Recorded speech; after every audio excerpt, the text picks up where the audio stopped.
Hey, salut tout le monde! Alors si aujourd'hui on se retrouve sur YouTube avec notamment la Porsche en arrière-plan, c'est tout simplement parce que j'ai une annonce extraordinaire à vous faire. Mais quand je dis extraordinaire, c'est vraiment un truc de fou furieux. Alors vous savez, cette voiture-là, je l'ai payée 8 500 €, patati patata. Elle est à retaper, c'est cool. En vrai, c'est pas le plus important de cette vidéo-là. Bien sûr que le contenu de la resto va être important, mais c'est pas ça le plus important. Le plus important, c'est qu'en juillet, cette voiture-là et moi-même, ainsi que des membres de l'équipe PDLV, des gars que vous avez vus dans les vidéos, on va partir avec une ou deux voitures faire le Budapest Rally. Et je vous jure qu'au début, j'étais en mode « Qu'est-ce que c'est ça, un rallye à Budapest ?» Mais je suis pas du tout un pilote de course automobile, qu'est-ce que c'est que cette merde? C'est pas du tout ça le Budapest Rally. Le Budapest Rally, c'est ça. Hello, friends. Oh, be quiet. My babies are still sleeping. They had an international road trip. A very busy one. Some went up in smoke. Some gave into peer pressure. Some became a barber. Some repaired cars. And some cars broke down. Want to know everything? See for yourself.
Bon, comme vous le voyez, le Budapest Rally, c'est un truc de fou furieux. On part de la France, on traverse quelques pays, dont je tairai le nom pour garder la surprise. En vrai, c'est plus ce que j'ai oublié. Et la Suisse, l'Autriche, la Hongrie, la Croatie.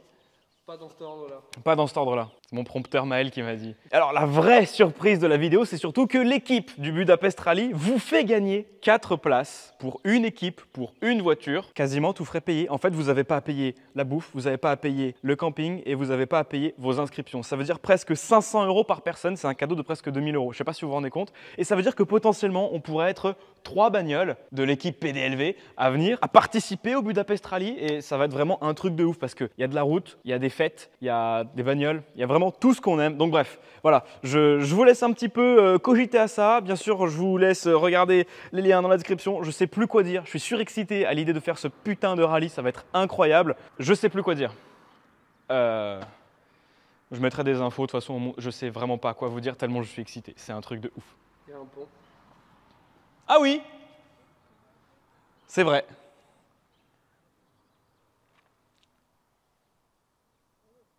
Pas de surprise, on s'occupe de la Porsche 944 2,5 litres, 163 chevaux de janvier 1985. Elle était gris clair et elle a été repeinte en gris foncé. Que peut-on dire de plus à propos d'elle, de cette voiture? C'est une très belle voiture, vraiment elle est grandiose. Mais, parce que oui, il y a un mais, il y a toujours un mais d'ailleurs dans mes vidéos si vous me suivez depuis longtemps, c'est que les jantes sont affreuses. Voilà. J'ai rien de plus à ajouter finalement. Ce sont des jantes ATS Cookie Cutter, ce sont des jantes d'origine en 15 pouces, sauf que je les trouve vraiment pas jolies. En l'occurrence, moi j'ai trouvé sur le bon coin des jantes téléphone en 15 pouces. Alors là, elles sont cachées tout au fond du bazar. Là, on a donc les 4 caches centraux et ici, on a les 4 jantes Porsche prêtes à peindre. elles sont sablées. Bon, ça y est, les jantes sont sorties de leur débarras, elles sont ici. Mais avant toute chose, j'aimerais vous raconter un petit peu l'histoire des jantes qui est actuellement sur la Porsche, parce que mine de rien, ça vaut le détour. Alors il faut savoir que cette voiture-là, même si aujourd'hui une Porsche 944 en état correct, ça vaut entre 12 000 et 20 000 euros dans cette motorisation-là, ce qui est une réalité, hein. Moi je l'ai payé 8 500 euros. Il y a quelques années, on pouvait trouver des 944 avec cette motorisation-là et ce kilométrage-là, moins de 100 000 km, pour entre 1000 et 3000 euros. Donc en gros, à l'époque, on pouvait avoir une Porsche pour le prix d'une 106. Et ça, c'est quand même assez incroyable. Du coup, ils faisaient du tuning dessus avec très peu de moyens, notamment repeindre des jantes à la bombe. Donc normalement, je vais vous mettre un visuel d'une jante comme ça d'origine,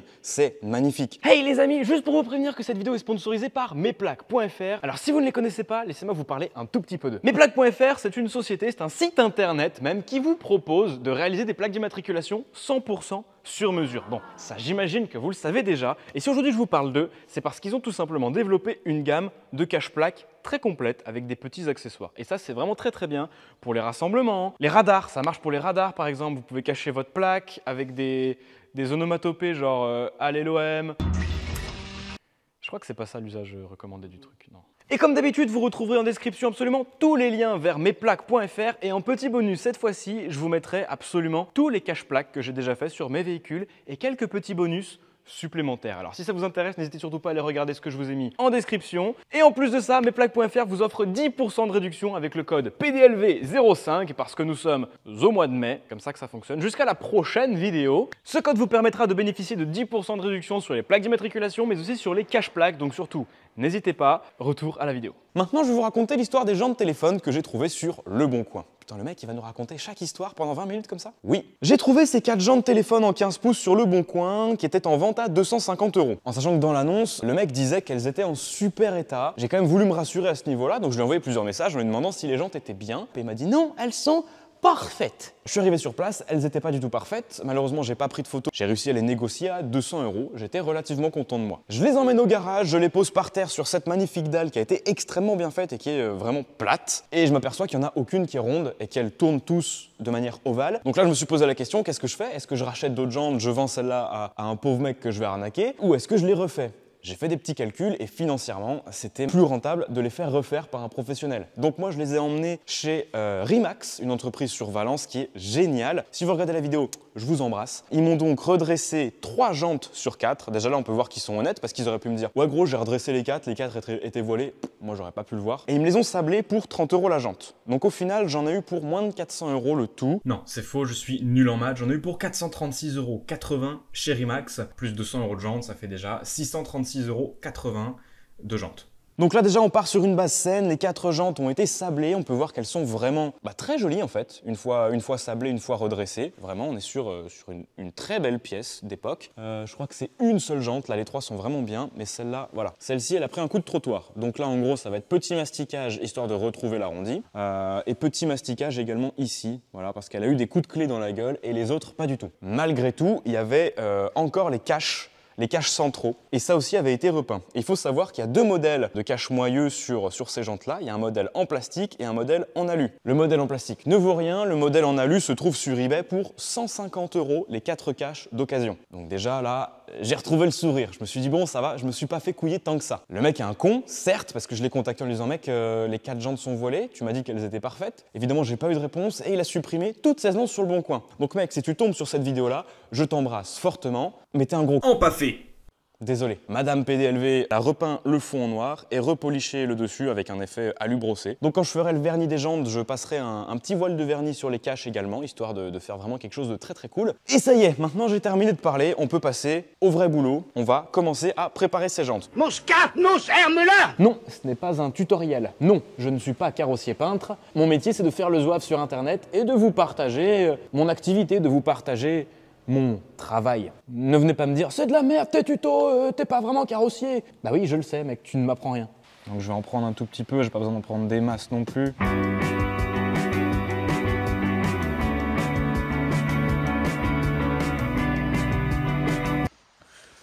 Oh putain, je suis dégoûté, le micro il avait plus de batterie. Ça veut dire que là, j'ai parlé pendant 10 minutes dans le vide.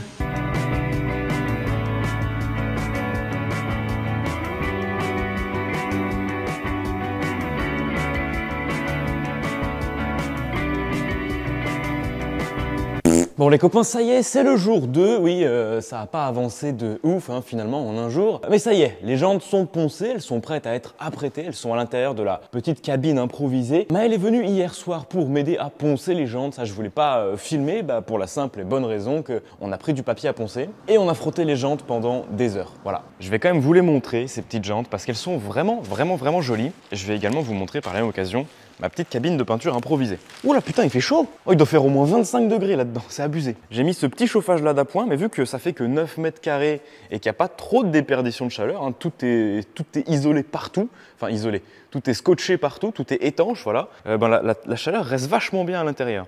Donc voilà la gueule des jantes. Elles sont super lisses maintenant au toucher. Les endroits qui avaient besoin d'être mastiqués ont été mastiqués. Donc voilà par exemple là, le rebord. Donc maintenant c'est tout lisse, c'est parfait. Pour mon après, j'ai celui-ci que j'ai chopé évidemment chez Nuance Auto 71.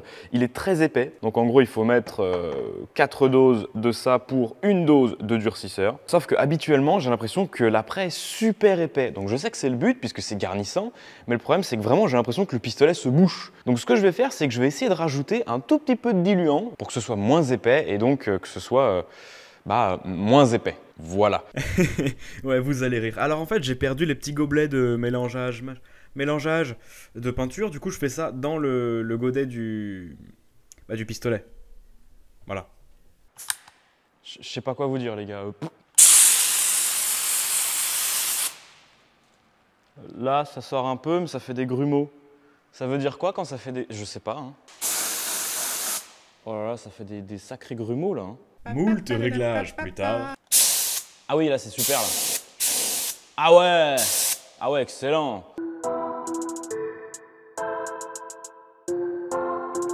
Oh merde, mon masque. Oh là là, merde. Oh, ça pue. Oh merde. J'ai trouvé un petit masque FFP2 anti-poussière. Et là, c'est pas ouf. Hein. Franchement, je recommande pas du tout de faire ça. Hein.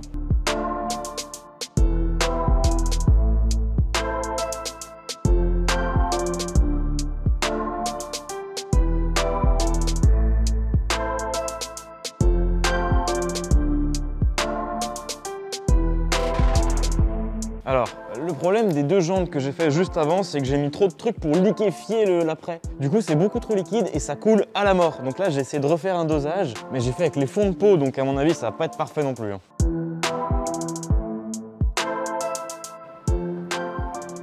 Bon, ça y est les copains, j'ai attendu environ 2 heures je pense, histoire que l'après soit bien sec. Et maintenant on va analyser un petit peu ce que j'ai fait et ce que j'aurais pas dû faire du coup. Celle-là c'est la première fournée, l'après était beaucoup trop liquide, ça c'est pas un secret. Donc on a de nombreuses coulures comme celle-là ici et puis littéralement tout le long en fait de la jante, sauf là et ça reprend là. Je vais tout rattraper au ponçage donc vraiment rien à faire, c'est pas grave. Bon du coup en ce qui concerne la méthode d'apprêtage et cette fameuse cabine de 9 mètres carrés qui est derrière moi ici, c'est bien, mais c'est pas parfait. C'est pas parfait parce que du coup, on a très peu d'évacuation de l'air. J'ai fait que 2 jantes parce que j'avais pas la place d'en mettre 4, mais en fait, je pense que pour la peinture, je vais faire une jante par une jante. Dites-moi votre violon, et il joue de la flûte? Ah, bon, ça y est les copains, j'ai fait une espèce de petite avance rapide parce qu'au final, poncer les jantes, c'était encore le même procédé, sauf que cette fois-ci, je l'ai fait avec du grain beaucoup plus fin. D'abord, je ne suis pas ton petit coco, je suis le petit coco de personne.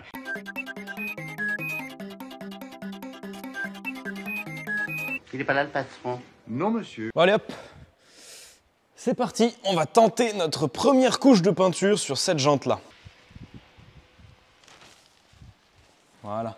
Bon, alors pour la teinte, c'est très simple. Rappelez-vous, il y a quelques mois, j'avais peint une aile avant d'une Mazda MX-5 NC. Et pour cette occasion-là, j'avais acheté du coup ce gris métallisé pour cette voiture-là, pour Maverick. Et forcément, je pense que je vais jamais repeindre de Mazda MX-5. Donc on va utiliser tout simplement cette base-là. Et je pense que ça ira très bien. Je vais en mettre un fond dans mon godet et puis on va faire déjà une première passe sur notre jante.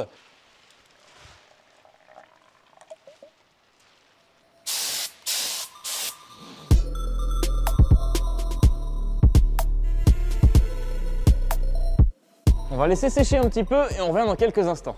Ça a l'air sec et franchement, c'est super stylé. Donc là, je vais retourner la jante, faire un voile devant, attendre 15 minutes que ça sèche. Globalement, ce soir, c'est terminé, si tout se passe bien. Non.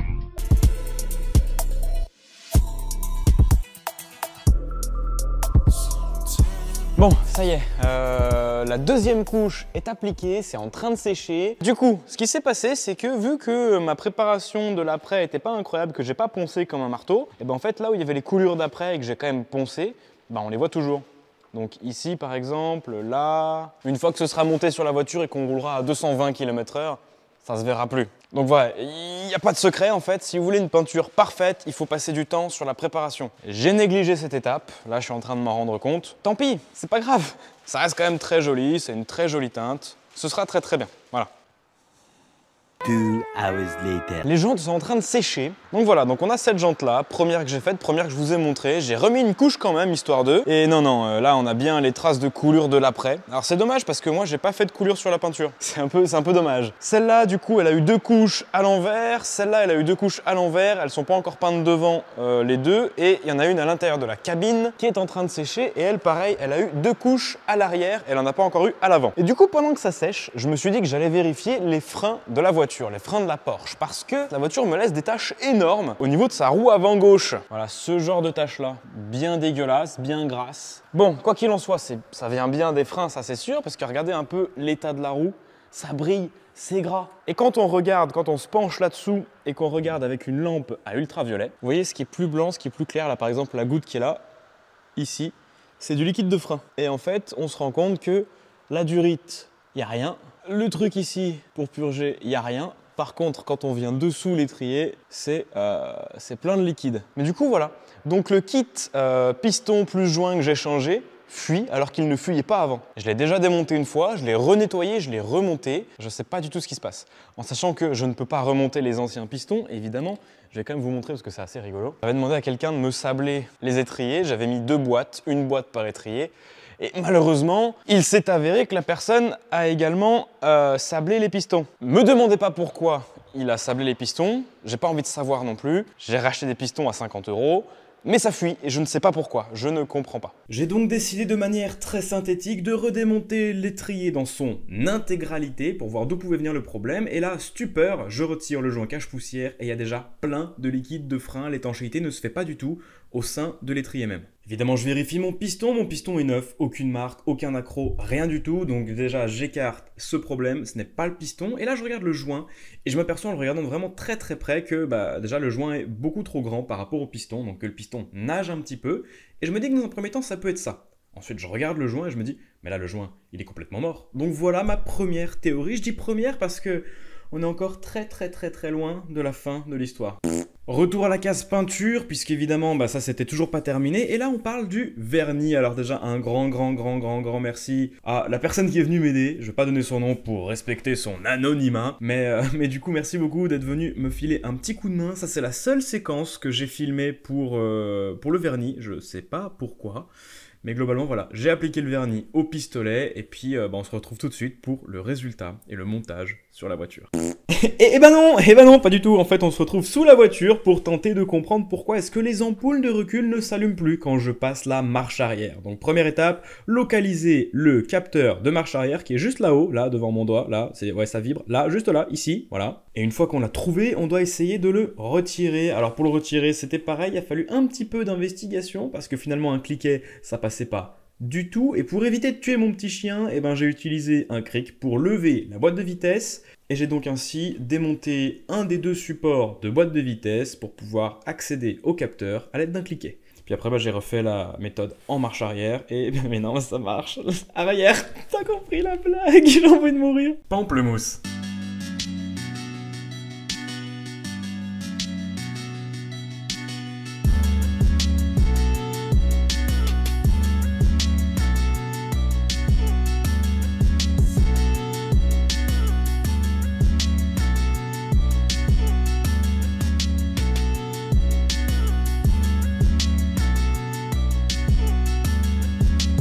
Voilà, fini. Ça y est les copains, c'est reparti, on se retrouve encore une fois quelques jours plus tard avec du coup le nouveau kit de joint qui vient directement de chez Porsche. Donc si vous voulez la référence, la voici. C'est gênant. C'est gênant, c'est gênant. C'est Cup Spirit qui me l'a commandé directement. Au moins, je suis sûr que c'est la bonne référence cette fois-ci. En même temps, la dernière fois, c'était aussi la bonne référence, sauf que je pense que ATE s'est trompé au moment où ils ont préparé les emballages. Ils ont tout simplement pas mis le bon joint. Je vais vous montrer quand même la différence avec le joint d'avant et le joint que je viens de recevoir de Cup Spirit. Alors merde, lequel est lequel? Alors lui c'est l'ancien et lui c'est le nouveau. Là comme ça, il n'y a pas trop de différence, je suis d'accord avec vous. Mais si j'essaye de les superposer au mieux, voilà, là je le mets vraiment au bord du bord, on peut s'apercevoir que ici, le diamètre n'est pas exactement le même. Moi ce que j'aime bien faire, c'est mettre un max de graisse blanche là-dedans. Mais au moins je suis sûr que le joint rentre correctement. Donc allez, c'est parti, on va essayer de mettre le joint. Oh bah oui, non bah là il n'y a pas photo, là il est rentré directement. Alors que l'autre, vraiment pour le mettre, genre il fallait au moins 10 minutes. Là, je suis sûr que c'est la bonne référence, je suis super content. Parce qu'on dirait pas, hein, mais la voiture, ça fait plusieurs semaines, voire même plusieurs mois, qu'elle est comme ça là-bas au fond, sans bouger, parce que j'ai peur à cause des freins quoi. Il y avait vraiment une flaque énorme sur la voiture. Et là, normalement, il doit rentrer assez facilement. On doit forcer un petit peu, mais il doit rentrer. Ça rentre vraiment tout doucement, je sais pas si c'est normal ou pas. Ensuite, on a donc le joint cache-poussière. Le bord de ce joint-là, on le met ici dans la rigole.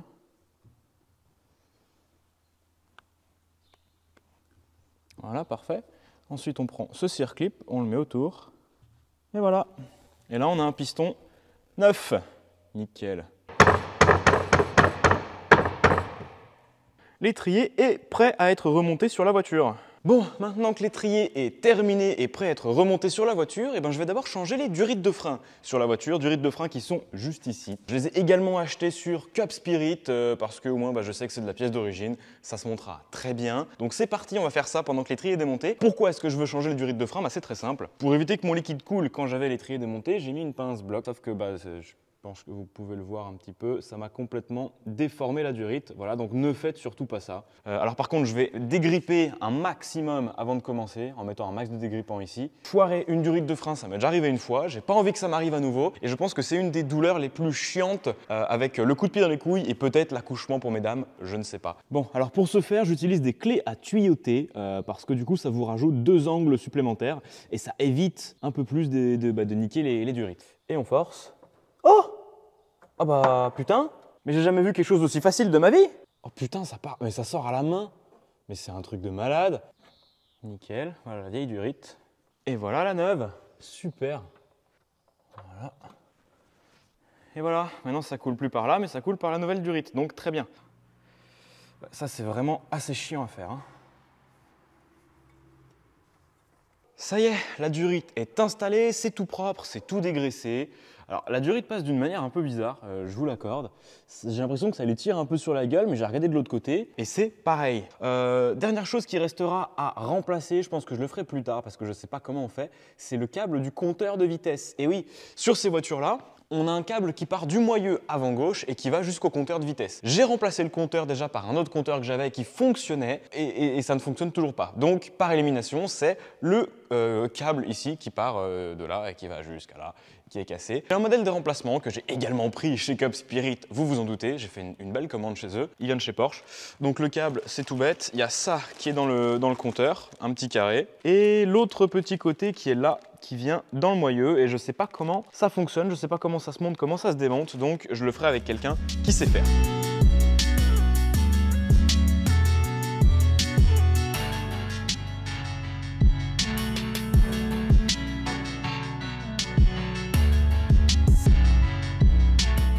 Ça y est les gars, je viens de finir la purge des freins, donc normalement des deux côtés c'est bon. Les 2 durites de frein sont changées, les 2 témoins d'usure de plaquettes sont remontés, donc là normalement je peux remonter les nouvelles roues, poser la voiture, serrer les roues au couple, et normalement on devrait pouvoir la sortir du garage pour voir si elle arrive à s'arrêter d'elle-même sans qu'il y ait du liquide partout. Ce serait vraiment très bien, je vais pas vous mentir, ce serait vraiment super. More moments later. Elle est montée enfin sur ses nouvelles jantes avec ses pneus neufs et déjà je trouve que ça lui donne une gueule vachement plus sympa. Je trouve que là elle a perdu quelques années, plus moderne, plus d'origine quoi. Alors il y a juste un truc bizarre, je sais pas si c'est possible, je sais pas si c'est mon esprit qui me joue des tours, mais j'ai l'impression que de ce côté-là, la roue elle est vachement plus rentrée à l'intérieur de la voiture. J'ai l'impression que la roue est vachement plus rentrée là que là. Ah ouais non mais c'est le cas, en vidéo clairement c'est le cas, hein. C'est vraiment bizarre. Est-ce que la voiture aurait tapé? Est-ce qu'il y aurait eu un choc? C'est vraiment bizarre. Voilà, la roue, vous voyez, elle sort comme ça, à l'arrière, je vous parle. Hein.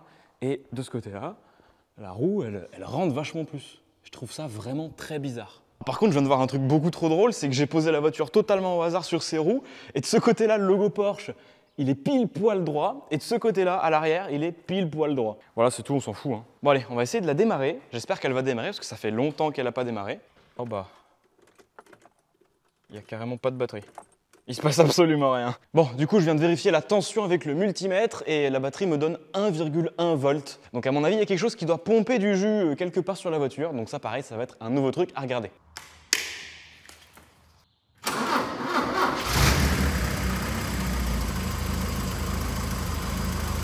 Bon, et alors vraiment le truc dont j'aimerais m'occuper cet après-midi, c'est la fuite de l'échappement. Donc ça veut dire démonter l'échappement et probablement souder un petit raccord à la place de ce qui a été fait par l'ancien propriétaire.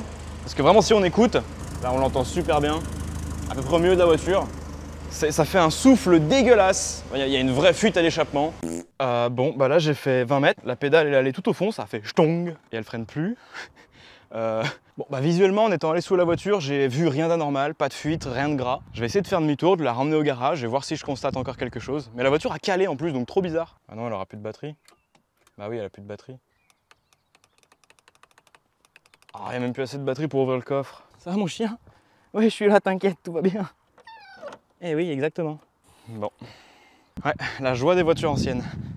Bon, mais au moins je peux dire que j'ai une Porsche. Bon, ok. Et la pédale de frein, elle est comment? Elle est super molle. Hein. Je vais faire demi-tour et on va voir en allant jusqu'au garage ce qui se passe. Là, je suis revenu en freinant normal, il n'y a pas de souci. La pédale est bonne. Est-ce que peut-être le piston est resté coincé? Je sais pas. Est-ce que... En tout cas, il s'est passé quelque chose, ça c'est sûr. Eh ben, tu vois, je croyais avoir filmé le reste, puis bah vraisemblablement... non. Donc, si ça t'a plu et que tu veux voir la suite du contenu, n'hésite surtout pas à t'abonner à la chaîne YouTube et on se voit la semaine prochaine pour la suite des travaux sur la Porsche 944.